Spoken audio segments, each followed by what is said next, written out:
Good morning, students. Welcome all of you for today's class. Today we are continuing with the chapter organizing, and the topic is delegation. So, almost the main process and what features organization structure, formal, informal organization, all those things we discussed in the previous class. So, today we will discuss another concept in organizing, that is called what? Delegation. So the word meaning delegation, what is delegation, just we discuss. So delegation means basically means what? Delegate means to transfer, go to transfer or move from one place to another, that is called word delegation. So sometimes no, a manager, how much capable the manager is, he may not be sometimes able to manage or carry out all his activities in a better way. The volume of work makes it impractical for him to handle it all by himself. Sometimes when a heavy workload is there, the manager find himself very difficult to complete all his work. So as a consequence, if he desires to meet the organizational goals, focus on objectives, and ensure that all work is accomplished, he must delegate authority. So this type of situation, what happens, actually he will not be able to perform all his duties, all his main duties, because he is already occupied with so many other activities. So here comes the importance of delegation. So delegation means that only, so he can, what he can do, he can delegate his authority to somebody else. Means what work he has to fulfill or perform, that work he can assign to somebody else or some other subordinates. Okay, so actually that work belongs to the manager or the top authorities, but they are delegating it to the some other people, just for a temporary arrangement to get the work done. So it is mainly, understand it properly, this is mainly done to reduce the workload of the manager. Okay, so delegation what refers to the downward transfer of authority from, so we can say this delegation is downward transfer of authority. Okay, from a, it is usually happening from a superior to subordinate, from a superior to a subordinate. So it is a prerequisite to the efficient function of an organization. So in any organization, bank you take, any hospital, school, anywhere you can connect to these examples. Suppose school means you know very well, sometimes principal transfer his work to other teachers, so teacher will complete it and report back to the principal. So ultimately, only for performing that work, the manager or the superior is giving authority or transferring his authority to the subordinates.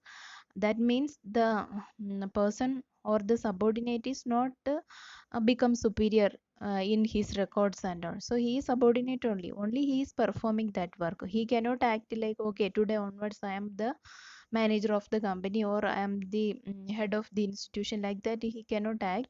Only for the purpose of completing that work, the superior has transferred his authority to the subordinates. Okay, so what happens here, we can ensure what efficient functioning of an organization, because it enables a manager to use his time on high priority activities. So here what he can do, more important activities will be there for him. So as a superior, for him, what is more important work that he can do in a better way if he avoid or if he transfer other unimportant works to other people. So it also satisfies the subordinates need for recognition and provides them with the opportunity to develop and exercise initiative. So actually when superior transfer his work to the subordinates, what happens there, indirectly subordinates also getting benefit, and what happened, he is learning a new work, and he is his initiative will come there, he will be getting an opportunity to develop his inborn qualities, or he can do that type of work or not. He can accept it as a challenge and he can complete it and give it back with a very much motivated mind. Okay, so these advantages are also there for the subordinate side also, and he can be a better superior when he become a superior. So that advantage is there for the subordinates. Understood, no? So this is called what? Delegation. Okay. Now, delegation helps a manager to extend his area of operations, as without it, his activities would be restricted to only what he himself can do. So, delegation helps the manager to restrict his work only for the important work what he can do himself, that he keep with himself, and other work he can transfer to the subordinates. So, delegation delegation does not mean abdication. So abdication means what? Failure in responsibility. Simply, so superior always transferring his work or authority to the subordinates means that also not good in one point of view, because it is like escaping from his responsibility. Whatever work superior gets, he is simply passing it to others and he is taking rest. That concept or that way, it is not good. So it should not be like that. So that is called what? Abdication. So the manager shall still be accountable for the performance of the assigned work. So here, who is accountable or who is answerable? Accountable means what? Answerable. So who is answerable here? Subordinate or superior? Superior only answerable. Understood?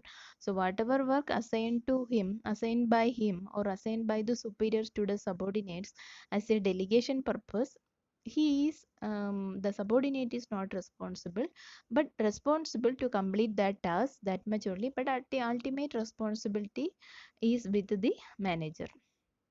Moreover, the authority granted to a subordinates can be taken back and re-delegated to another person. Yes, suppose superior delegated the work to the subordinates, and he is finding after 2 3 days also that subordinate is not completing the work, then he can take it back and reassign that work or re-delegate it to another person also. So thus, irrespective of the extent of delegated authority, the manager shall still be accountable to the same extent as before delegation. So here you see we discussed the three things.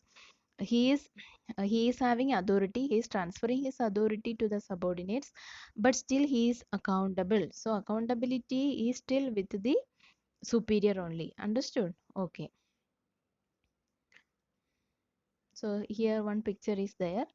You can see no delegation leads to delays in decision making.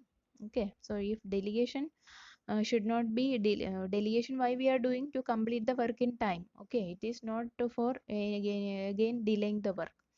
So all files must be approved by me. So actually no, this is like it creates very much delay in decision making. This picture you see, so many these people are waiting outside, and manager is sitting with all these files, and he is thinking that all these files approved by me. Okay, so only he wants to work, he wants to check everything. So sometimes some offices are there like that, because no, whatever works comes to them, they only want to do it, they never give it to others, or lack of trust or something will be there. So that is the problem. So that's why the what will happen there, it will delay all the decision making process, and ultimately the management will not be able to achieve the objectives of the organization.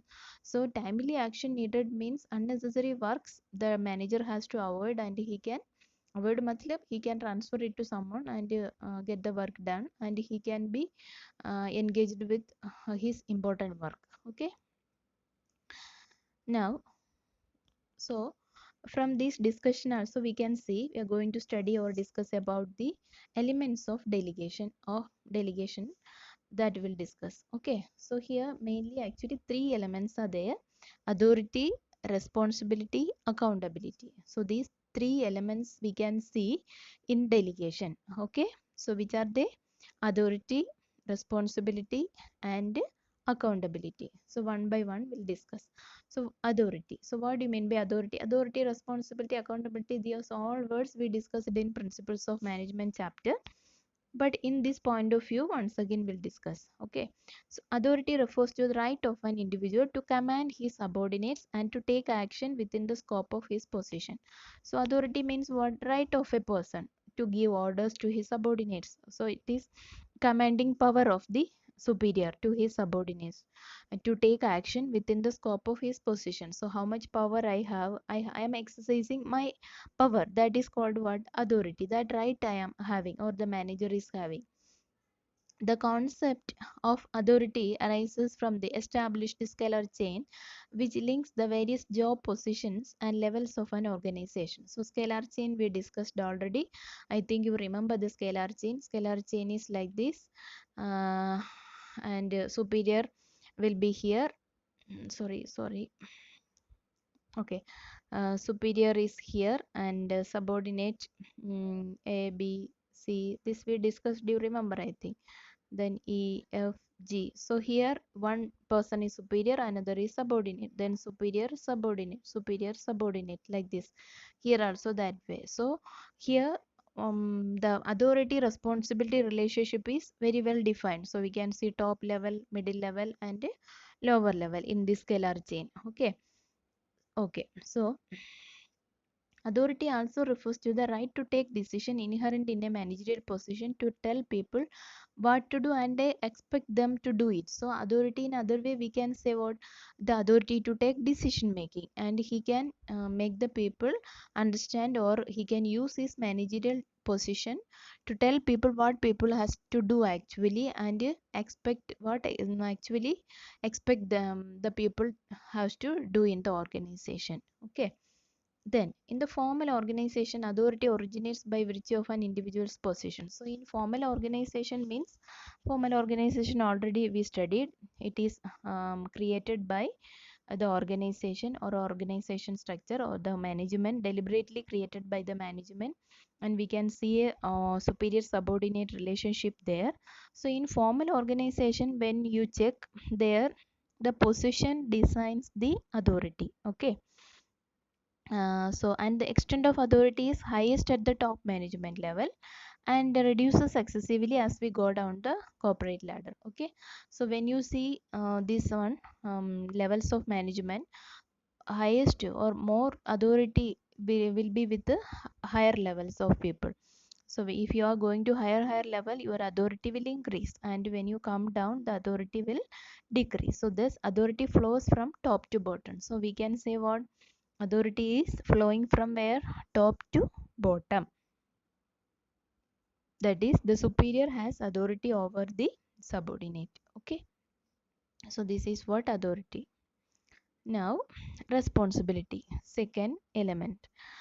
So what do you mean by responsibility? Responsibility is the obligation of a subordinate to properly perform the assigned duty. Now I told you the manager is assigning a work to the subordinate. Now subordinate has to perform it as or as per the standard set by the superior. It arises from a superior subordinate relationship because the subordinate is bound to perform the duty assigned to him by his superior. Thus responsibility flows upwards. Okay, so this is what here, this is responsibility is coming from where? So subordinates. Authority is authority flows from superior, but the responsibility flows from subordinates. So authority is downward and responsibility is upward. So it is originating from where? From the lower level to the top level. Okay, and right to take decision, sorry. Mm. Uh, Thus responsibility flows upwards. That is, a subordinate will always be responsible to his superior. Okay, so responsibility means understood, no? Suppose when I am assigning a work to you, it's your responsibility to do it and give answer to me. So that is your responsibility. So what I am giving you, I am giving, or I am giving order, I am giving, or I am commanding you, or I am instructing you. That involves what? Authority. Okay, an important consideration to be kept in view with the respect to the both authority and responsibility is that when an employee is given responsibility for a job, he must also be given a degree of authority necessary to carry it out. Yeah, so that also very important.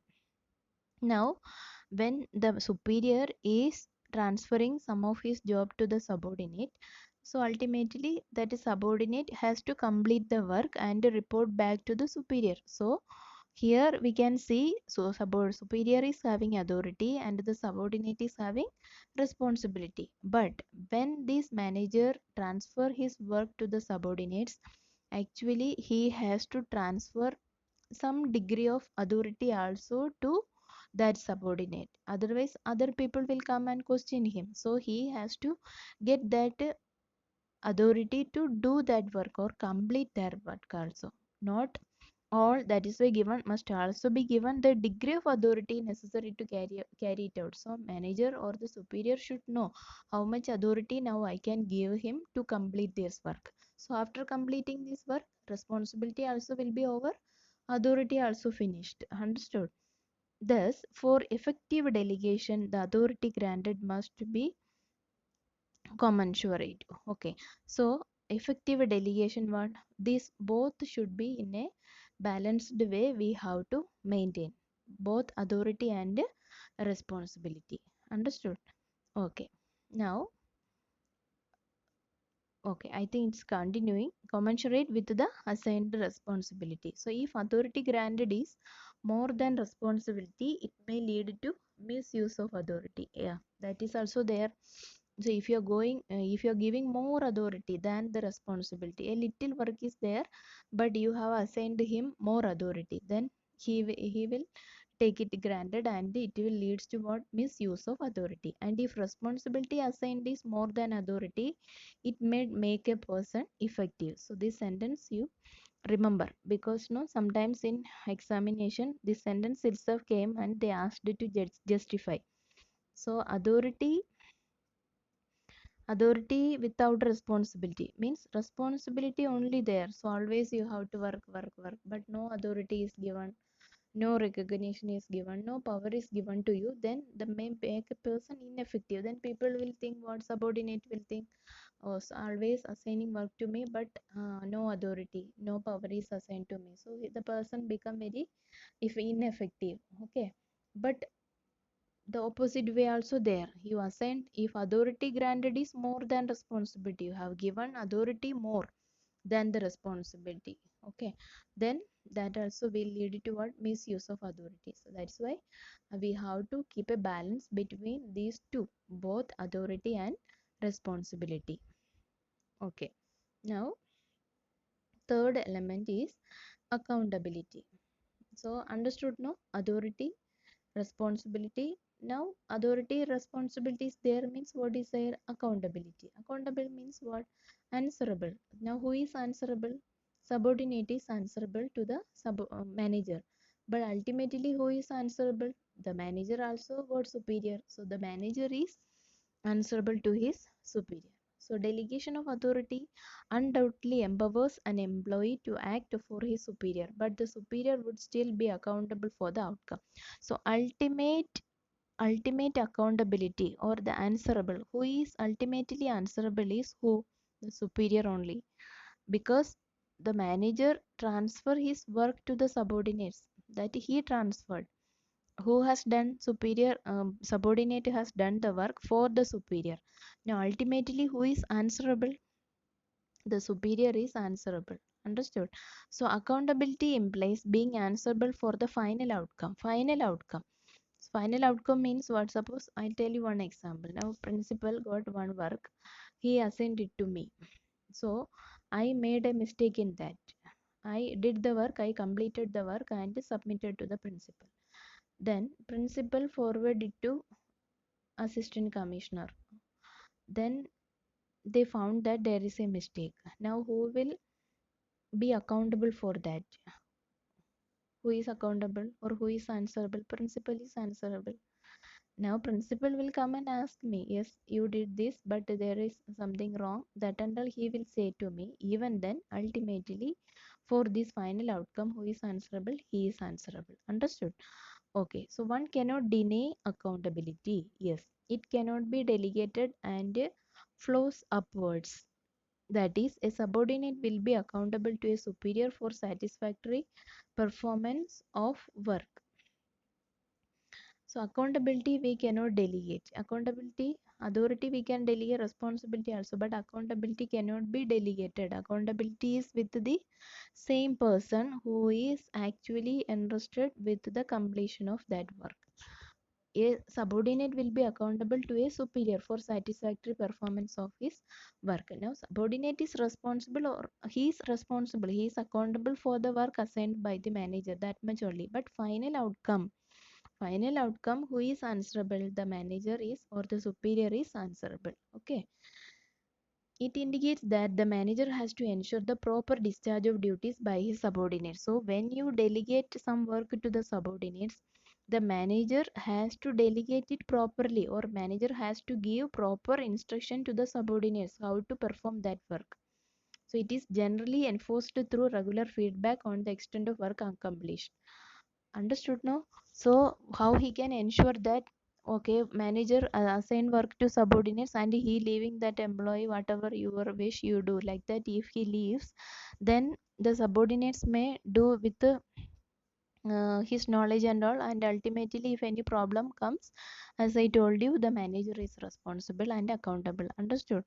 So that should not be there. So whenever manager delegate his work to the subordinates, he has to continuously monitor it and get the feedback, and wherever correction needed, correct it. Then delegation is not a problem at all. Understood? Okay, now these are the three elements: authority, responsibility, and accountability. Okay, so here also one picture is there. Creation of accountability for performance. You are the in charge of the project, I am here if you need me. Yes. So the manager is telling, giving project to the employee, and he is saying, you are the in charge, you take care, but anytime you can contact me and I am here to help you. Okay, so that way we have to approach the work and delegate it. Okay, now we'll see an overview of these three elements: authority, responsibility, and accountability. So in meaning we can see what mm, right to command, authority, obligation to perform assigned task. Understood? No, he has to perform that work. Then answerability for outcome of the assigned task, answerable. Now delegation can be delegated, authority can be delegated, responsibility cannot be entirely delegated, responsibility entirely not possible to delegate. Understood? No, ultimately manager also responsible, cannot be delegated. Accountability also, only authority we can delegate. Origin point of view, formal position, it's coming out from where? Formal position arises from delegated authority. Responsibility will come from where? Authority only arises from responsibility. Okay, now authority originates from formal position, responsibility arises from authority, and accountability arises from responsibility. So all these three are connected each other. Now flow downward from superior to subordinate. This is upward from subordinate to superior, that we told. Then flows upward from subordinate to superior. Okay, so accountability also from subordinate to superior. Okay, so these are the points overview also. Okay, I hope you understood. Read textbook also and understand it properly. Okay, today this much only. Thank you and have a nice day. Bye, take care.